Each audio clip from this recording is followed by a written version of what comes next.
Hello, welcome to video blog number 7. Today we're looking at the all-important conference rehearsal. Okay, first things first, just how vital is the rehearsal? Well, think about it. Your annual conference, where you often have your entire workforce attending, all watching what is happening on stage, it's pretty vital, I'd say. Simply put, always have rehearsals. Just no compromise on that. You'll need a producer there with their production assistant, a PowerPoint designer, and an auto cue operator if you are in fact using prompt. You'll also need a decision maker from your side there throughout, usually the MD or the CEO. They'll need to see, hear, and sign off the presentations before show day, don't forget. And now is the time to do it. Now for the experienced presenter, it's the chance to perfect the timing and get that all-important passion into the words and into the body language. And for the newcomer to the stage, it builds their confidence so that the first time they step out in front of the audience, they don't get as much stage fright, if any at all. There are two types of rehearsal, off-site and on-site.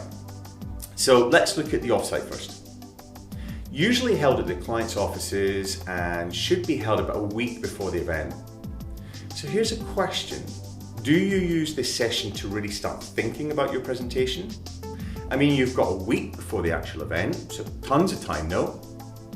Oh, I'm sorry, but that's a big no-no. The scripts, PowerPoint and video content should be about 85 to 90% complete by the off-site rehearsal, otherwise presenters will go over their allocated time slot, making changes, and then everything gets rushed as the day goes on. Use this rehearsal to cross-reference all presentations. Watch out for repetition and make sure they all flow and build upon each other. It's also the time for the producer to start getting to grips with the presentations. If you're using auto cue, the producer needs to start marking the slide changes into the scripts themselves. And believe me, this takes time. It's not something to be done on site. Use this session to also familiarize yourself with auto cue and time each presentation to ensure they don't overrun. Plus, if you can, try to mimic the on-site environment by having a lectern there, as well as comfort monitors for the slides, and maybe even a small sound system. Okay, after the off-site, the producer will need the time up until the actual event itself to do the final firefighting and to make the tweaks that they pick up at rehearsals. Okay, on-site. This is where you, the client, must give full authority and full control to the production team. You've just got to. Yes, it is and always will be your event, but they are the ones with the experience of what needs to happen and more importantly, by when, not you. Rehearsing your presentation on site is only a part of the production team's job. There's so much other stuff that needs to be done. Just be patient with the team and with the producer. You're in safe hands, don't forget. Let them follow their schedule, not yours.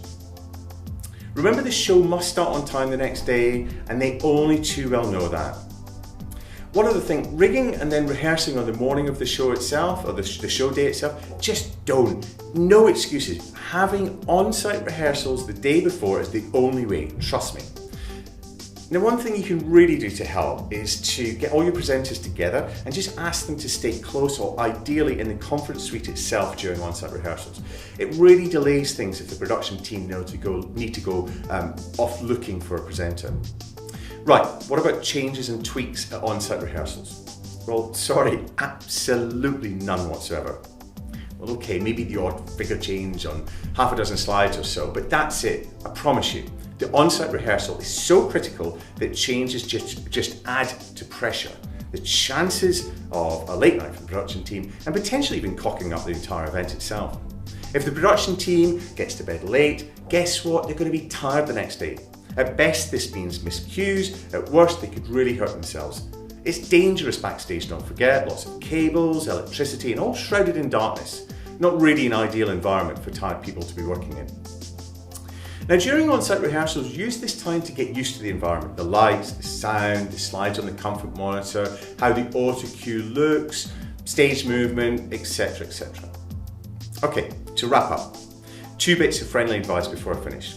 First, if for some reasons rehearsals do have to continue after dinner, please do come back on time, and please watch the alcohol. It's massively demoralising for the crew to be sat there waiting for presenters who are off enjoying themselves in the bar, especially because after a certain time their official working day ends, so you're basically eating into their free time.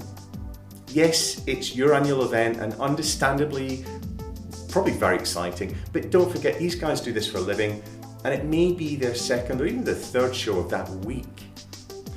The second thing I'd recommend, which is really important, is that you do take the time to go backstage and get to know the show team. If the production guys get treated with a little bit of respect, they will very often walk over broken glass for you. Plus, we're actually pretty nice people when you get to know us. Anyway, see you next time when we'll be talking about the big day itself, which is of course show day.